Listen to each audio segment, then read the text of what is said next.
Good afternoon. We're here with Humboldt County Health Officer Dr. Teresa Frankovich for the August 21st media availability. Thank you for being with us. Thank you. Daniel Mintz of the Mad River Union, The Independent, and KMUD News asks, I would like to have something clarified regarding a statement made by Dr. Frankovich during the August 19th video, when she said insinuations of racism and allegations of incompetence had been directed at her and the public health branch. Was she specifically referring to what HSU's president had said in the emails or otherwise? I have both had email exchanges and verbal conversations with President Jackson. And at this point, I just want to reiterate, I don't plan on discussing this further. We're moving on. Thank you. The North Coast Journal asks, our understanding is that HSU has taken samples from hundreds of students who have moved into on-campus housing to be tested by public health. Can you provide an update on how many samples from campus have been processed at this point, and a timeline for completing the first round of testing for students residing on campus? My understanding is that we have received all but approximately, 200 or so, maybe less specimens from HSU relative to what we expect.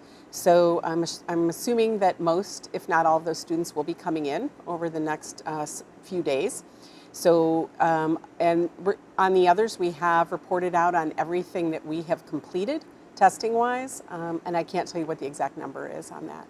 Thank you.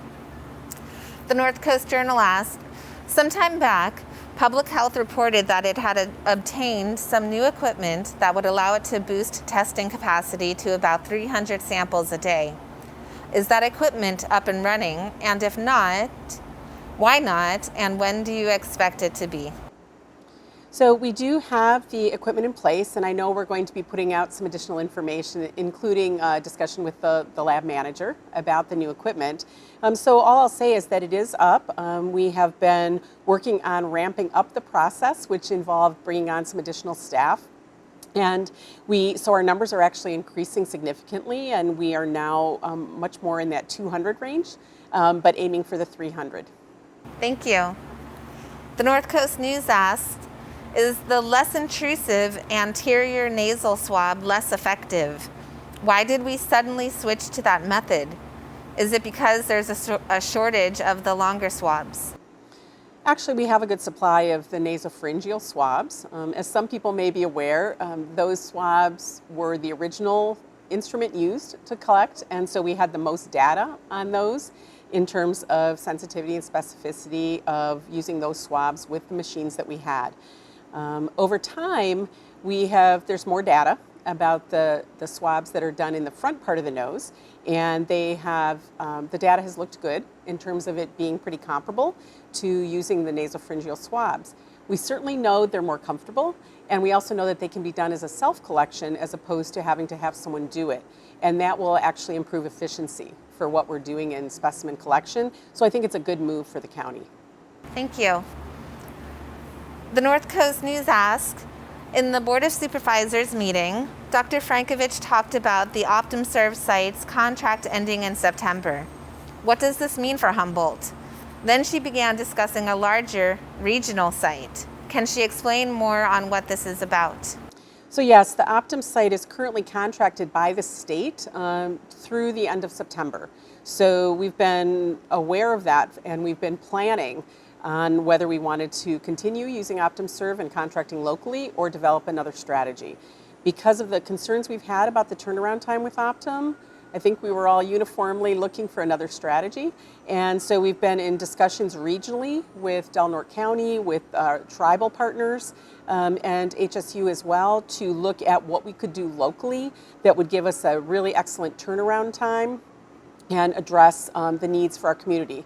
So we will be having more information about that soon. We're just sort of getting the finals in place on that. Thank you. The North Coast News asks, we are often asked about the data of the people who suffered COVID-related deaths in Humboldt. Would you please review the demographics of those patients? Age, gender, ethnicity, underlying conditions. So As people may be aware, we've had a total of 4 deaths related to COVID. They were all individuals who were residents of an assisted living facility. At the time, we identified their gender and that they were elderly individuals. And that really is the information that we have at hand for public right now. Thank you. The North Coast News asks, do we have local data that indicates who wears masks more, i.e. men, women, age range, etc.? Well, it's a good question, but honestly, we don't have local data on that. I'm not quite sure how we would construct that, except I think we would have to do some random observational surveys to get some feel for that, but I honestly don't know. My hope is that everyone will wear them. Thank you, and thank you for being with us this afternoon. Thank you.